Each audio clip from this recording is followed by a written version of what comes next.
ওরা কোরআনের উপর আঘাত করে তাদের একটা ভাবনা হলো গোটা পৃথিবীর মুসলমানরা এখন মাথা উঁচু করে দাঁড়াতে পারবে না। আমরা কোরআনকে নিয়ে যত কিছু করি এরা প্রতিবাদ করতে পারবে না। তবে তাদেরও জানা দরকার যে গোটা পৃথিবীতে এখন যুবকদের কাছে, গোটা পৃথিবীর এখন বিধর্মীদের কাছে সবচাইতে আকর্ষণীয় গ্রন্থের নাম হলো আল কোরআন। ওরা যত প্রতিবাদ করবে, ওরা যত ইসলামের বিরোধিতা করবে, কোরআনের বিরোধিতা করবে, আল্লাহ সুবহানাহু ওয়া তাআলা গ্যারান্টি দিচ্ছেন, ইউরিদুনা লিইউতফিউ নূরাল্লাহি বিআফওয়াহিহিম ওয়াল্লাহু মুতিম্মু নূরিহি ওয়ালাউ কারিহাল কাফিরুন। ওরা চায় কোরআনের যে জাগরণ, কোরআনের যে আলো, কোরআনের যে প্রভাব, গোটা পৃথিবীর মানুষের কাছে কোরআনের যে আকর্ষণ, এই আকর্ষণটাকে তারা স্থিমিত করতে চায়। আর আল্লাহ গ্যারান্টি দিচ্ছেন। কে গ্যারান্টি দেয়? আল্লাহ সুবহানাহু ওয়া তাআলা গ্যারান্টি দিচ্ছেন। ওরা চায় কোরআনকে নির্বাপিত করে দিবে, কোরআনের আলোকে তারা নিভিয়ে দিবে। মুতিম্মু নূরিহি, আল্লাহ বলেন আমি কোরআনের আলোকে তোমরা যত নিভাতে চাইবা তার থেকে 1000 গুণ বেশি কোরআনের আলো আমি জ্বালিয়ে দেব। মুহাম্মদ সাল্লাল্লাহু আলাইহি সাল্লাম যখন দ্বীনের কথা বলতে আরম্ভ করলেন,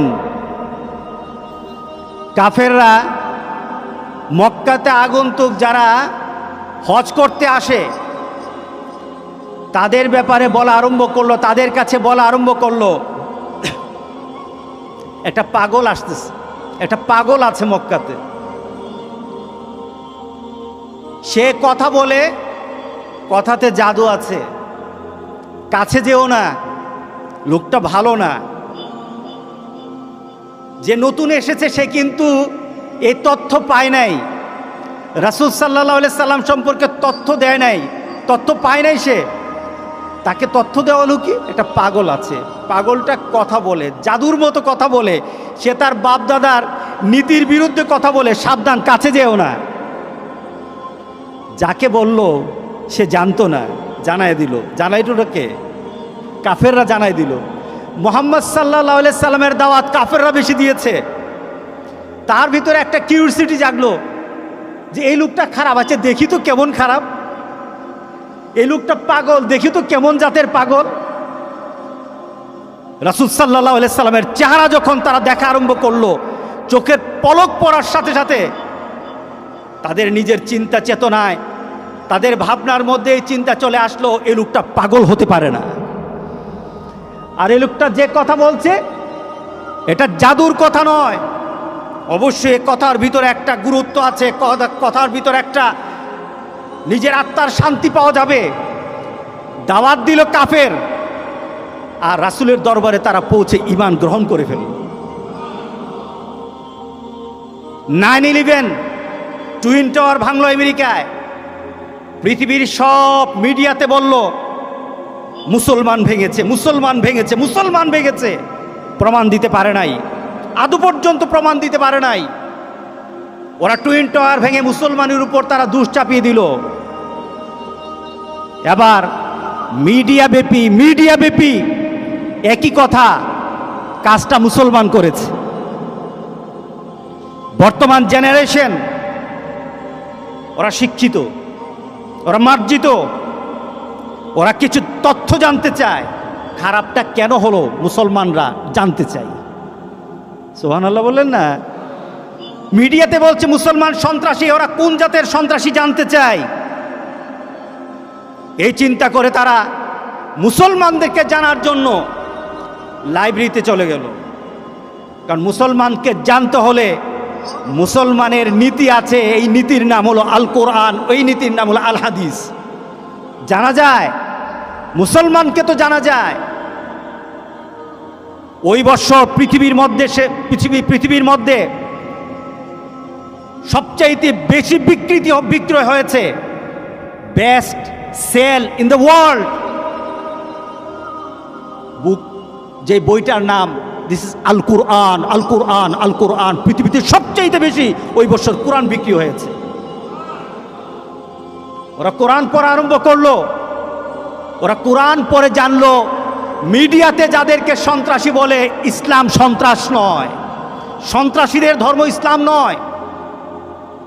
তারা গণহারে মুসলমান হওয়া আরম্ভ, দলে দলে মুসলমান। আমি এরপরে ইউরোপ আমার সফর ছিল, ইউরোপ আমার ইংল্যান্ডের মধ্যে এমন কোন মসজিদ যায় না প্রতিদিন যে মুসলমান হয় না, এমন কোন মসজিদ বাকি ছিল না। যুবকরা এসে এসে দাঁড়িয়ে যায় ইসলাম গ্রহণ করব।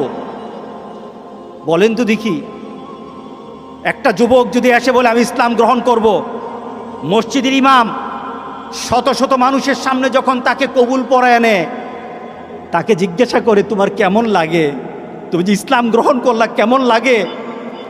সে ভাঙা ভাঙা ভালো করে শিখে নাই, সে বলে আলহামদুলিল্লাহ।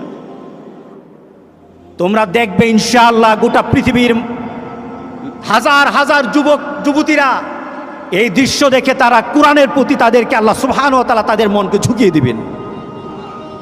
কে ঝুঁকাবেন? এটা হলো বিধর্মীদের তরফ থেকে ইসলাম বিদ্বেষী একটা মনোভাব।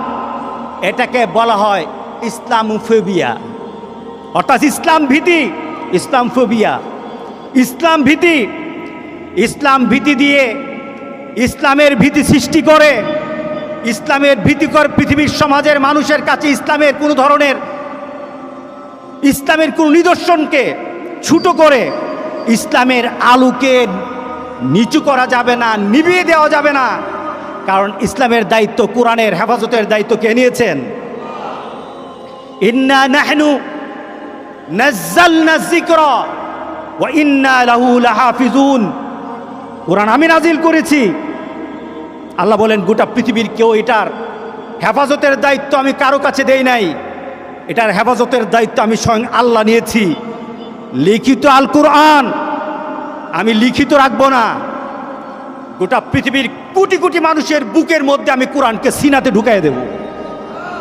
পারলে মুছো, পারলে মুছো, পারলে মুছো। আল্লাহু আকবার, আল্লাহু আকবার।